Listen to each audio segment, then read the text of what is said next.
We provide you the platform to turn your dreams into reality. Give wings to your aspirations with KR Mangalam University.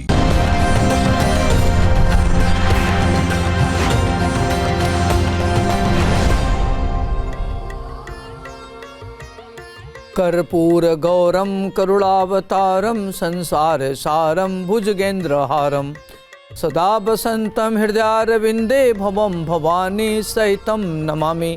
नमस्कार, luck गुरु में आपका स्वागत है। मैं हूं ज्योतिषाचार्य डॉक्टर अरविंद त्रिपाठी। लक यानी भाग्य।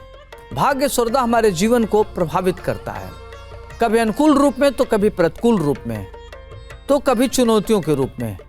जब भाग्य हमारा साथ देता है तो कठिनाइयों में भी हमको रास्ता मिल जाता है। तो आखिर कैसे खुलेगा सौभाग्य का द्वार, कैसे जीवन में सुख समृद्धि और खुशी के नित नए फूल खिले, इस विशेष कार्यक्रम में मैं आपको ज्योतिष और वास्तु शास्त्र के दृष्टिकोण से आपका मार्गदर्शन करूंगा। मैं आपको बताऊंगा कि आपके ग्रहों का किस्मत कनेक्शन क्या है। रोजगार, व्यापार, परिवार, संबंध, स्वास्थ्य, यानी आपके जीवन के हर मोड़ पर आपको क्या करना चाहिए और क्या नहीं करना चाहिए, किन मंत्रों का जप करें, कौन सी पूजा करें, भाग्य लक्ष्मी को कैसे प्रसन्न करें, इसके लिए क्या उपाय करें, इसके बारे में आपको विस्तार से बताएंगे। अब आइए हम बात करते हैं धनु राशि का चंद्रमा लग्न से लेकर 12 घर में क्या प्रभाव पड़ेगा। तो धनु राशि का स्वामी होता है बृहस्पति।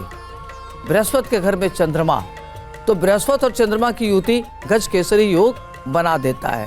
इसी तरीके से अगर बृहस्पति की राशि पर चंद्रमा हो तो व्यक्ति बहुत ही सरल, सहज, डिप्लोमेटिक और उदार और नीतिज्ञ, कूटनीतिज्ञ, देखने में बहुत आकर्षक व्यक्तित्व का होता है और व्यक्ति बहुत ही महत्वाकांक्षी होता है और अपनी संवेदनशीलता को लेकर के काफ़ी फेमस होता है। दूसरों के प्रति बड़े संवेदनशील होता है, दूसरों के लिए मददगार होता है, उच्च शिक्षा ग्रहण करता है और व्यक्ति को 10 साल बाद क्या करना और विजन होता है, विजन से अपने लक्ष्य को प्राप्त करता है। चंद्रमा लग्न में होने के नाते व्यक्ति बहुत चिंतित रहता है, छोटी छोटी बात को लेकर परेशान हो जाता है और इसके नाते उसकी करियर प्रभावित होता है। व्यक्ति देखने में बड़ा सुंदर होता है। इस तरह के लोगों को खास तौर से महिला मित्र से दूरी बना के रखना चाहिए। अगर आपका बड़ा लक्ष्य हो तो अपने को एकाग्र होकर के टास्क टारगेट ओरिएंटेड होकर कार्य करना चाहिए। और हमेशा चंद्रमा जब धनु राशि बृहस्पति का घर है, जब बृहस्पति का घर हो तो व्यक्ति अपने को डिक्टेटर की तरह रहता है।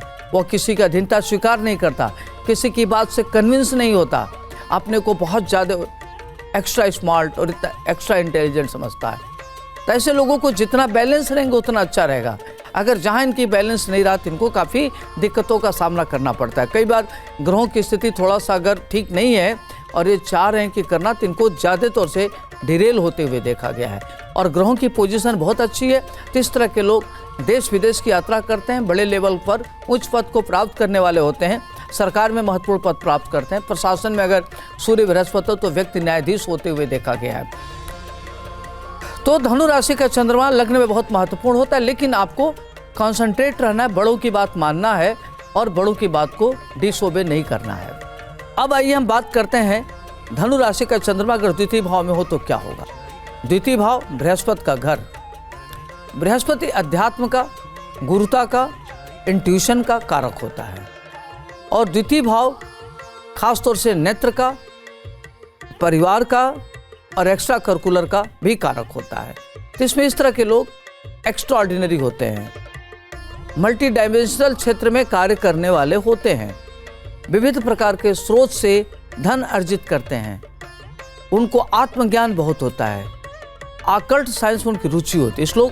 इस तरह के लोग बड़े अच्छे ज्योतिर्विद होते हुए देखे गए हैं, आध्यात्मिक होते हुए देखे गए हैं, मंत्र वगैरह में इनकी काफ़ी रुचि होती है, ईश्वरवादी होते हैं, परिवार के प्रति इनका बहुत बड़ा योगदान होता है, अपने मित्रों के प्रति बड़े सहयोगी होते हैं, तो अपने रिश्तों में बड़े ईमानदार होते हैं, चाहे महिला मित्र हो, चाहे पुरुष मित्र हो, चाहे समाज में काम करते हैं, नौकरी करते हैं, सबसे अपना इनका बहुत अच्छा रिलेशन होता है, बड़े मधुरभाषी होते हैं, इनकी वाणी बड़ा अच्छी होती है। इस तरह के लोग अपने वाणी से सबके दिल पर राज करने वाले होते हैं। अब आइए हम बात करते हैं धनु राशि का चंद्रमा तीसरे भाव में हो तो क्या होगा। बृहस्पति का तीसरे भाव में होना पारिवारिक दिक्कतों को पैदा करता है, इस तरह के लोग परिवार में इनको काफ़ी संकटों का सामना करना पड़ता है और परिवार में ही इनके खिलाफ षड्यंत्र होता है। माता पिता का इनको सुख मिलता है, भाई इनके सहयोगी होते हैं और ये महत्वाकांक्षी तो होते हैं लेकिन परिश्रम नहीं करना चाहते हैं।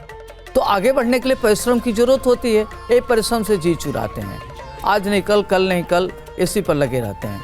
चंद्रमा का भी नेचर वही है। चंद्रमा भी केवल कल्पना लोक में विचरण कराता है, इमेजिनेशन में चलता रहता है। तो इमेजिनेशन के साथ साथ आपको वास्तविकता धरातल पर भी रहने की जरूरत है। अगर आप हवाई महल बनाएंगे तो कैसे कोई चीज़ मिलेगा। तो ये लोग हवाई महल में ज़्यादा भरोसा रखते हैं। तो कई बार देखा गया कि लोग अपने जीवन में जो लक्ष्य होना चाहिए नहीं पहुंच पाते, जितनी इनकी क्षमता होती है नहीं प्राप्त कर पाते। तो इनको बहुत सीरियस होकर अपने कार्य में लग जाएं तो ये लोग महान उन्नत करते हुए भी देखेगा। अगर इनको चैनलाइज कर दिया जाए तो ये बहुत आगे बढ़ते हैं। इनको अपने भाई बहन का सुख मिलता है, भाई बहन के बड़े प्रिय होते हैं।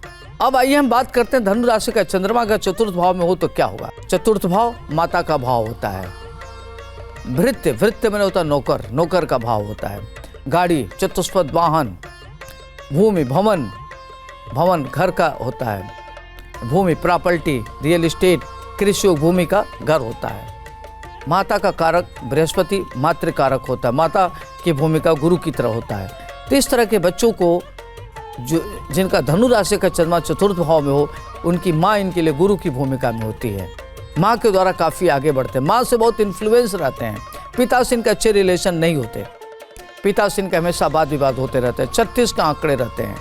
नौकर इनके यहाँ नहीं टिक पाता, नौकर की इनको बड़ी समस्या रहती है।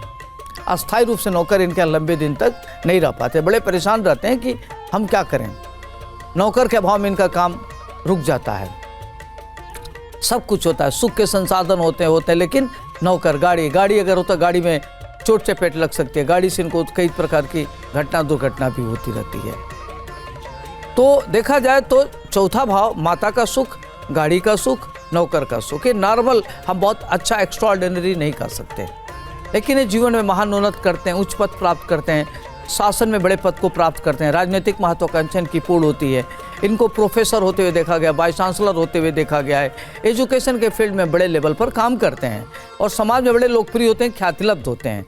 ये अपनी इंटीग्रिटी से कभी कोई समझौता नहीं करते, वैल्यूज वाले होते हैं लोग। अब आइए हम बात करते हैं धनु राशि का चंद्रमा अगर पंचम भाव में हो तो क्या होगा। धनु राशि का चंद्रमा पंचम भाव विद्या बुद्धि का कारक है, उसी भाव में बैठा हुआ है चंद्रमा। तो इस तरह के लोग बड़े एक्स्ट्रा ऑर्डिनरी होते हैं, बहुआयामी व्यक्तित्व के लोग होते हैं और बहुत बड़े दूरदर्शी होते हैं।